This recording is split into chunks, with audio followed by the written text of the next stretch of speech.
RT has gained exclusive access to the Syrian president, who continues to run the country from Damascus in defiance of foreign calls to step down. Bashar Assad slammed those calls from abroad for him to go and warned against outside intervention in Syria. Well, I'm now joined by RT's Sophie Shevardnadze, who interviewed the embattled leader in the capital just days ago, really. It will air very soon on RT. Hi, Anissa. Good to be back. What were your first impressions of Assad as a person and as a president? Okay, Assad as a person, so we had a chance to speak about 15 minutes before the interview. Very educated, very down to earth, definitely not a megalomaniac, contrary to what people portray him in the media. Very well informed. You'll be surprised. You know, like you got a sense from the ABC Barbara Walters interview when she was asking questions that he didn't really know what she was talking about, because she would tell him precise things and he was like, I don't know that, I don't know that. He knows everything. I think maybe that interview actually had an impact on him. He's very well informed.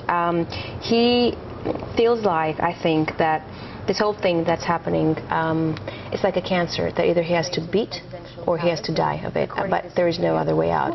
When we talk about Western leaders telling him to step down, I mean, it kind of sounds ridiculous, because he really has nowhere to go. Like, even if he were to step down, like, where would he go? And we asked him that in an interview.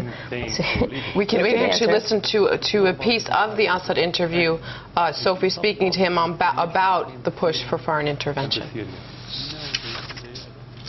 I think the price of this invasion, if it's happened, is going too big, more than the whole world can afford. Because if you have problem in Syria, and we are this last stronghold of secularism and stability in the region, and coexistence, let's say, it will have a domino effect that will affect the world from the Atlantic to the Pacific, and you know the implication of the rest, on the rest of the world.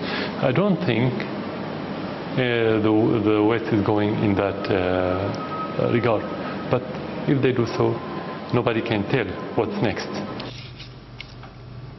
All right, well, Sophie, he's so calm from that piece that we saw, just a little piece of an interview, which I understand you spent. How long did you interview him for? Well, we had 26 minutes sharp, and that was something that we wrote in a contract, because once again, after the ABC Barbara Walters interview, they got really freaked out about the fact that they recorded 1.5 hours, and then on air it was something about 40 minutes, and in their opinion it was completely distorted. So after that, every journalist that goes there, even the German guy who interviewed him a couple of months ago, had to sign this contract that we signed. So it's either we could have had 1 hour with him, but then the press secretary and me, we had to sit down in the Syrian television and edit it, find a compromise of what stays and what goes, or we could have had the exact time of the interview that we would put on air, and then we would sign a contract saying that that would air on RT unedited. So we went for 26 minutes sharp. So we basically recorded as live. Did you feel like you were sitting and speaking to a man who was losing power, losing control of his country? I think he's very well aware that he definitely isn't in a position in which he was like 2 years ago or a year and a half ago. He's not crazy. It seems from the pictures like he's still going about his business. I think it's more about the fact that he knows that he has no choice. He has made a choice of having no choice, and he has no other way than to fight till the end. And I believe it's not about staying in power for him, and I do believe it's not about himself or his family, because his kids still go to public school in Damascus, and his wife is still there. And he told me, you know, I'm a young man, I love sports, I love life. I could have just picked up and left, like Ben Ali did, for example, you know. This is now Gaddafi, for example. And the thing that really marked me the most is how much more complicated situation inside Syria is than from what we see in the media, because I talked to people. Yes, the country is divided, but even the people who didn't like Assad before this conflict started are now so scared that fundamentalists will come to power, fundamentalists who are fighting on the side of the Free Syrian Army. And Syrian people are not about that. I mean, this is like the only secular Arab country that had a lot of different religious groups always living in peace with each other, whether it's Sunni or Shia or Alawite or Alawite or Christians. So they're really scared that if Assad goes, the army will fall apart, and then, you know, you'd have these extremist Muslims coming to them and asking them to basically be just like them. And we actually saw a Twitter for Free Syrian Army, and they had the targets, the people that they want to target to kill. For example, there was this really famous actor that got killed the day we were there, and he got killed because he said that, you know, terrorism isn't going to scare me, and he kissed the Syrian flag. He didn't even say anything about Assad. So they had him as if like a check, like so this one is done. And then this other famous actor came out on a funeral saying that, you know, today all of us are the actor who passed away. And so we saw on Twitter, on their Twitter right away, his picture appears saying, well, you're next, or something like that. Basically, they're targeting also famous people who don't want fundamentalists in power. So it's not just about Assad. I think people feel like whether he goes or stays, it only can get worse if he goes, because it will get, I mean, the terror attacks will continue and the fundamentalists will come to power. So they're very scared of that.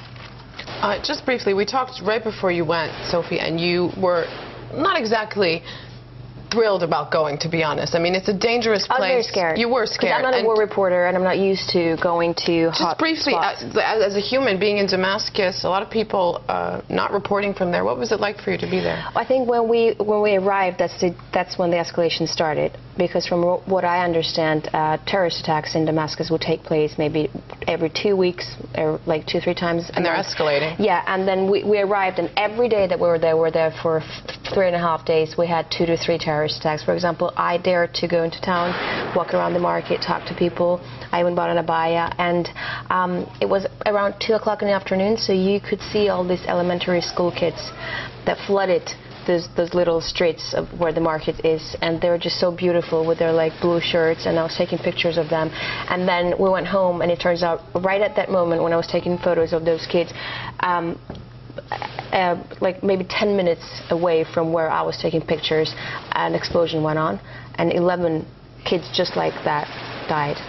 So when you walk in those streets, it doesn't really faze you that you could be targeted or die in a terrorist attack anytime, because that really sort of puts you in a state of cognitive dissonance, because from one hand life goes on because people really have no choice. I mean, they have nowhere to go. No one gives them visas. Even if they wanted to go, they couldn't. So it's business as usual. I mean, I would hear bombings, mortar shellings throughout the day and night, and I was very scared because I'm not used to the sound. You know, you really have to be used to the sound. But then, you know, we had this beautiful bride and a groom in the hallway of our hotel having their wedding as the mortar shells were going on. So it's amazing, really, yeah, how life does go on. Sophie Koshevardnadze on her experience in Damascus and interview with President Bashar Al Assad.